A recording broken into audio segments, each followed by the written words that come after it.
Guten Tag sa amin, a day in life in Germany. Pagkatapos ng prudence namin o morning shift dito sa Braunschweig, sa hospital, dumiretso kami sa sentro, tawagin nilang Innenstadt. Yung kulay green na yun, Go Asia yun, Asian shop. Diyan kayo minsan bumibili. Yan naman ang katabi naman yung Primark. Galing kami doon sa gift. Kasi mostly mga Pilipino nandun din bumibili. Medyo mura-mura lang yung paninda, pero medyo mahal din. So ayun, pupunta kami sa Vietnamese restaurant, ang pangalan niya Nim.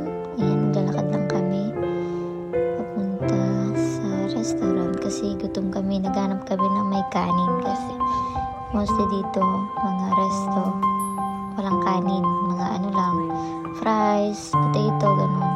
Ganyan yung itsura ng mga shop nila dito, yung pang sinauna. Ganyan, o. Akala mo bahay. Yan, apotheke means ano yan, pharmacy. Yan, yung mga katabi din dyan na yan din, parang Arabic ano yan, food.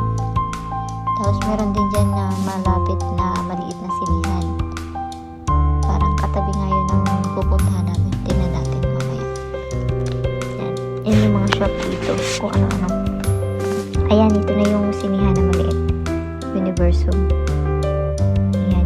Hindi ko kilala mga artista dito. Hindi ko rin ma-appreciate. So, ito yung pupunta namin sa Nim Grill.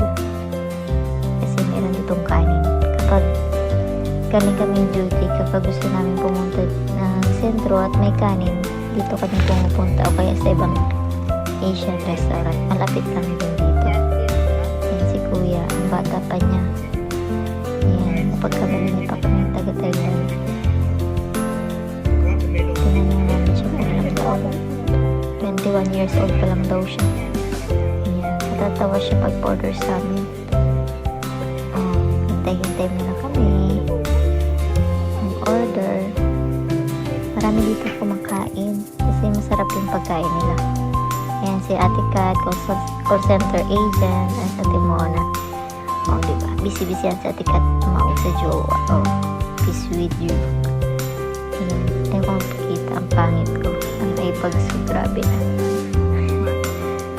Sa ngayon, hindi masyadong puno ang restaurant. Pero minsan, kadalasan pag may okasyon. Last year, parang February 14, madami ditong kumain. Kaya hindi kami nakakain. Ayan yung order namin. Iba-iba yung order namin, tatlo. O parang pareho sila na Ate Kat. Nag-order ako ng ice coffee, silang dalawang juice, watermelon juice ata, saka strawberry. May meron din silang kanin kasi gutom kami. Hanap kami ng kanin. Yung kinain ko ay may curry, mga chicken, so may gulay sa alalim. Masarap siya. Bibig niya yung kanin. Dapat maraming kanin. Ate ko nakakain kasi gutom na kami. Tingnan kami pagaling ng shift ng pang-umaga kasi mas maraming ginagawa sa morning shift.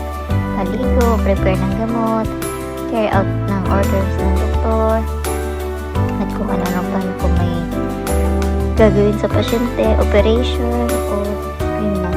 So, see you guys, bye-bye. Thank you for watching. See you again.